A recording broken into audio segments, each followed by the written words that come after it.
All right, next, I'm about to get into this eviction moratorium and how this is really a pretty big dropping of the ball, all pretty much all the way across the board. So I'll get started. Go into the story short.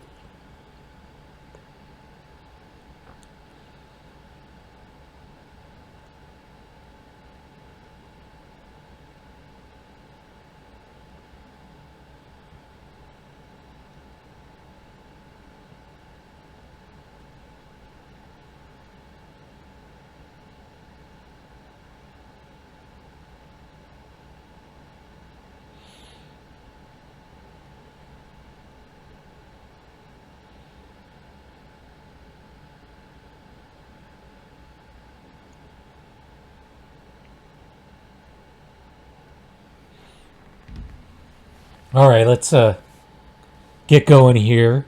So last night, the Supreme Court finally uh, ended Joe Biden's eviction moratorium order, which, by the way, is a 10% loss compared to what the previous eviction moratorium was. And this was a 6-3, pretty much down the party lines of the Republican appointed all voted to end it, while the democratically appointed Supreme Court justices all decided to try to vote to protect it. And this is, once again, pretty much, before I get started here, this is just the basis of what the right likes to do here, is doing right now is deciding to try to finally help landlords when in reality landlords are probably the most entitled of the capitalist class, and they have been probably the most vocal whiners about how they haven't been able to kick people out for not being able to pay during the whole duration of this pandemic. So next, we gotta go into this from a right to left in terms of firing criticisms out. Look at this.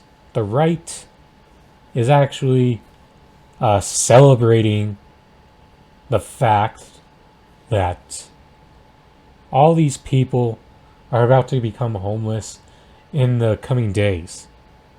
Imagine how that's a winning message. How are we not able to win against a message of a bunch of right-wingers celebrating this because landlords finally get to kick out people who haven't been able to pay, and also celebrating what they don't realize is real estate sharks like BlackRock are just gonna swipe up all these upcoming homes that are about to be vacated due to these evictions and make the homes further unattainable to the people who previously were able to have those.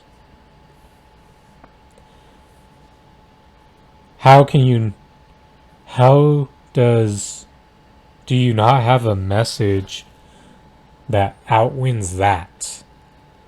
Because this whole justification is just a pro-capitalist type of bullshit here, where you know that the capitalists are finally having an opportunity to try to make that one group in their class that has been disaffected and hasn't been pleased in the same way that other people, many of whom are richer than some of your landlords, to be honest. This is not to say that we didn't know that this outcome wasn't going to happen, because this is the type of argument that a liberal would make, is their focus is being outraged on the Supreme Court, then wagging their finger at people who wouldn't vote for Hillary Clinton in the 2016 election. Yes, those takes are coming out of the woodworks again. When I'm always on the basis of blaming politicians for when politicians fail to get people to vote for them. And that's why I'm no longer for that finger wagging at people about the Supreme Court. And let's be real here. I still was stuck in liberal mentality back then. However, finger wagging at people is not the way to get people to get more people on your side. So next, this is why we aren't focusing, me as someone on the left is not focusing my blame on the Supreme Court, because the Supreme Court was going to do this regardless. And this is why I blame the idea of progressives and the squad sycophants of praising the squad members like Cori Bush, AOC, and the others who spent those short few days at the Capitol towards the end of last month staging a protest. And the problem with that, as I've pointed out, is the fact that they decided to rest on their laurels and settle with this. As you saw, Frank Analysis, when he went down to provide on-the-ground reporting, along with others like Max Blumenthal, they were the ones trying to pressure the politicians and to demanding the evolving steps of their plan when it came to doing more than this. You remember when Cori Bush and AOC, they were announcing this news that the eviction moratorium was put back in place for 90%, which, by the way, leaves out like left out 1.1 million people still. If the local community deemed fit that their area was not seeing a outbreak and rise in COVID due to the Delta variant. And that right there allowed homelessness to triple. And guess what? With this, with the action that you're not hearing about right now, it looks like homelessness is going to go up at least 10 to 11 times more than what it was before the Supreme Court stepped in. I knew that it'd only be a matter of time before this would happen again. And this is why it was important to pressure Cori Bush, AOC, the Squad, and other progressives on their plan and their actions to take beyond this. And we all know what happened once this announcement took place. They decided to take their ball and go home. Effectively, they decided it was really good enough this was good enough. And you know the negative consequences of this. Because of the fact that Squad members like AOC, Cori Bush decided this was good enough and to go home, you know what that meant? They, in a way, sabotaged a more evolving outcome when it comes to this eviction moratorium, not only trying to cover the missing 10%, but actually getting rent canceled. Because once they left, Capitol officers kicked the rest of the people who wanted to be there and wanted to make this turn into more and push them further away. And we know this because one person who was there said the Capitol Police allowed them to be there because they were guests of the Representatives Bush and AOC. And what we saw also is the crowd never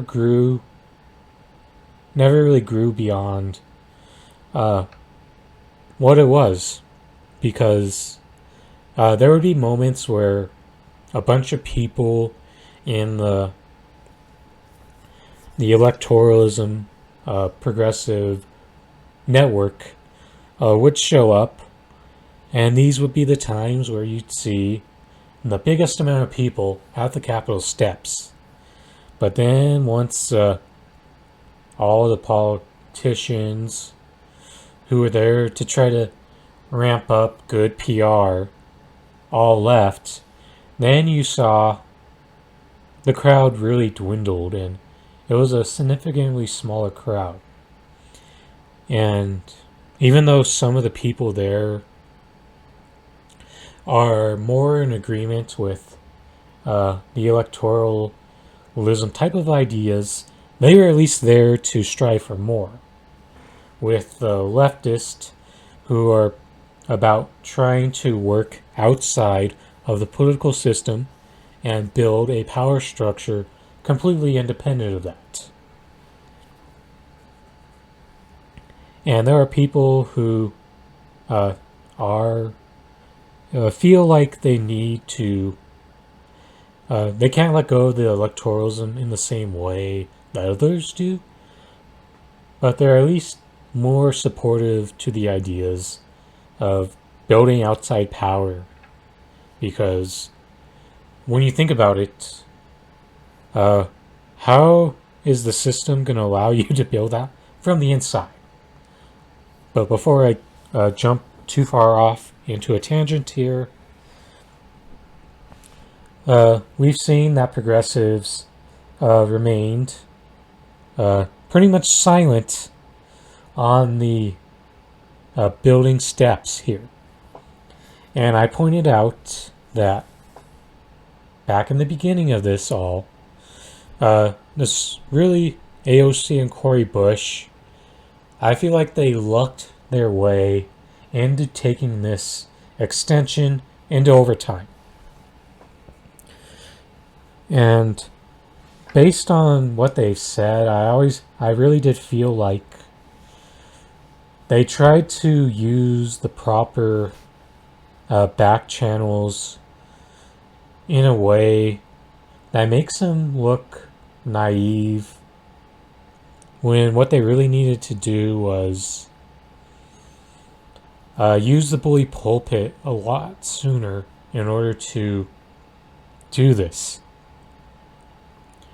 And we also noticed AOC called us on the left who weren't happy to accept this negative Nancy's. And this is exactly why. Because as the squad members and other progressives refuse to give us the transparency to give us any type of trust into what they're doing. And when they got interviewed about stuff like force to vote, and the amount of deflecting or staffers stepping in to protect them isn't the way to rebuild trust with this activism left that is really feeling disenfranchised by the work that has been done since the Biden administration has taken office.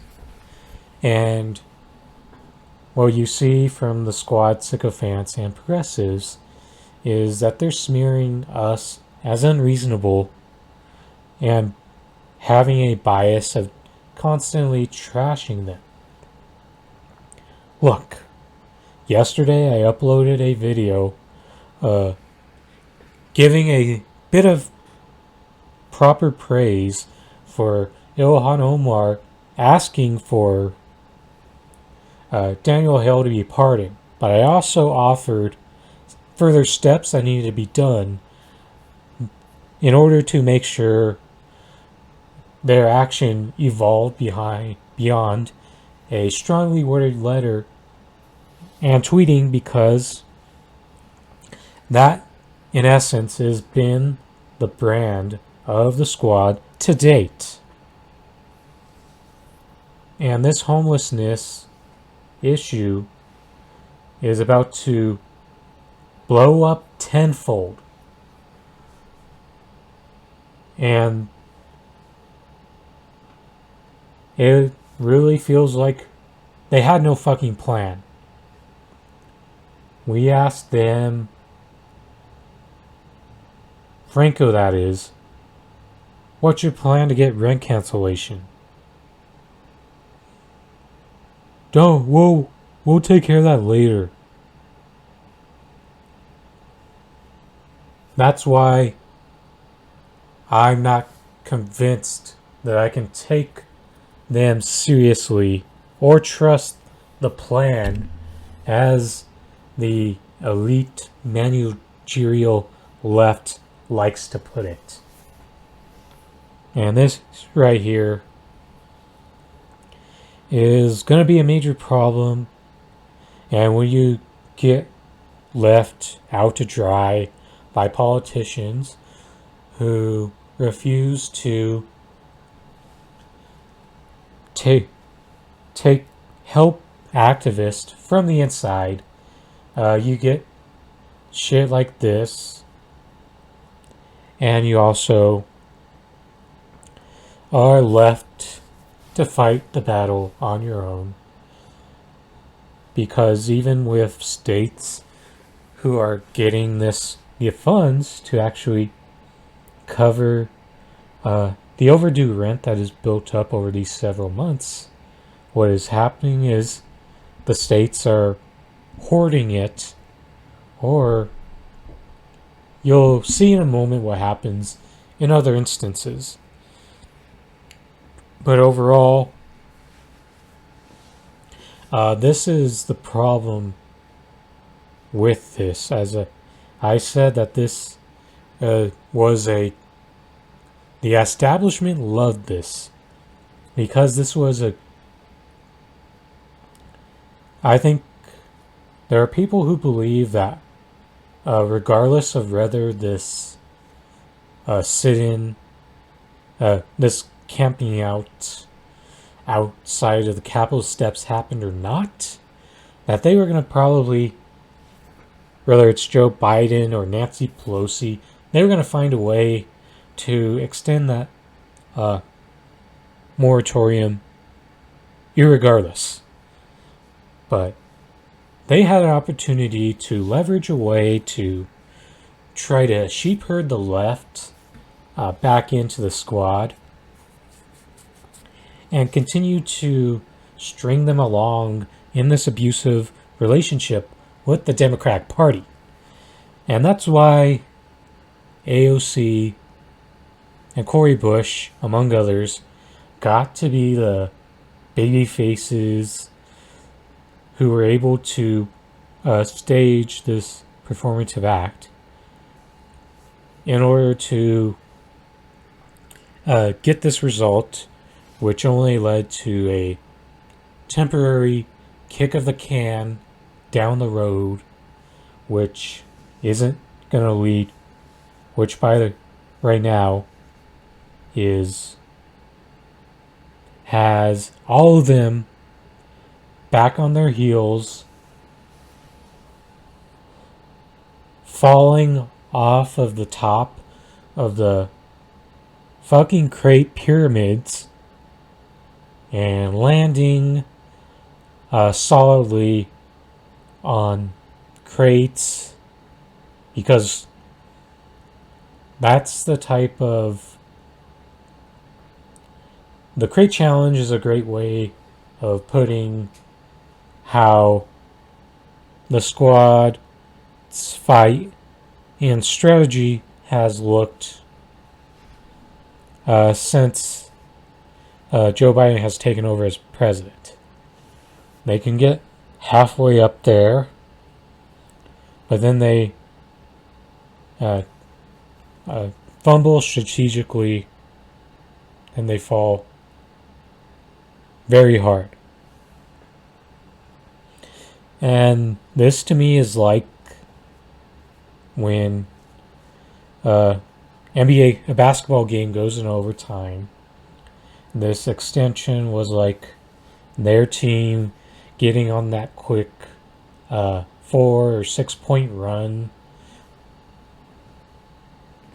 Then the other team calls timeout. But the problem is they shut it down, then lost. And they're not giving us any indication that they have any way of trying to turn this around and get a win. Because what we do know now is the only path forward is through Congress. And is this even going to gain enough traction to,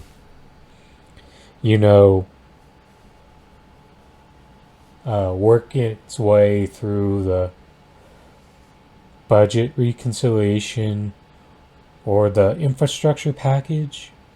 Which, by the way, the reason why I haven't spoken much about that package is because it still has to go through the Senate, and some of these things that supposedly the squad and other progressives are holding their leverage on is probably may not even be relevant by the time things get changed in the Senate. But those are two obstacles that they're going to have to work it in through, one way or another. So that's the problem here. Do they have a plan to push something through the House to try to help people not be homeless? If they do, and if the substance of what is in their bill to help people out is mostly good, I'll give them the proper credit for that. But if they don't have the plan and they can't work it into the infrastructure or budget reconciliation, then it's just another instance where they're throwing away their opportunity to use their leverage.